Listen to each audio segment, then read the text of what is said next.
मीरा भाईंदर शहरातील जीवघेणा खड्ड्यांच्या मुद्द्यावरून भाजप आणि शिवसेनेचं राजकारण अधिक तापलंय। भाजपचे आमदार नरेंद्र मेहता यांनी थेट उपमुख्यमंत्री एकनाथ शिंदेंवरती निशाणा साधलाय। सिमेंट रस्त्यांसाठी मंजूर झालेल्या सुमारे 500 कोटी रुपयांच्या कर्जाची फाईल शासनानं जाणीवपूर्वक प्रलंबित ठेवल्याचा गंभीर आरोप मेहतांनी केलाय। भाजपच्या महापौरांनी घोडबंदर रोडवरील फाउंटन ते गायमुख पर्यंतचा महामार्गावर खर्च करण्यास मनाईचा अर्ज आयुक्तांना दिल्यावर शिवसेनेनं थेट आयुक्त आणि महापौरांवरती गुन्हे दाखल करण्याची मागणी करत 48 तासांचं आंदोलनाचं अल्टिमेटम दिलंय। तेच आता मेहतांनी शिवसेनेवर कर्जाची फाईल जाणून बुजून ठेवल्याचा गंभीर आरोप करत आंदोलन करण्याचा इशारा दिलाय। दरम्यान कालच्या भाईंदर येथील कार्यक्रमात उपमुख्यमंत्री एकनाथ शिंदेंनी मेहतांच्या आरोपाला उत्तरही दिलंय।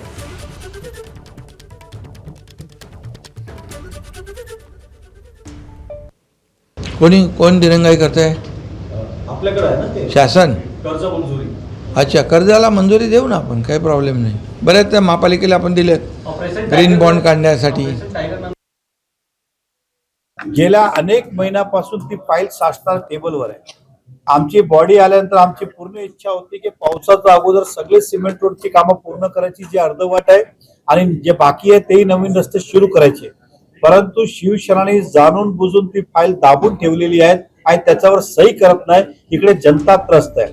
मी सरकारमध्ये तरी असलो तरी काही गोष्ट सरकारपर्यंत पोहोचवायला आम्ही सोमवारी 11 तारखेला सकाळी 11 वाजता फाउंटन रोडचं इकडे आंदोलन करणार आहे। एबीपी माझा, उघडा डोळे बघा नीट।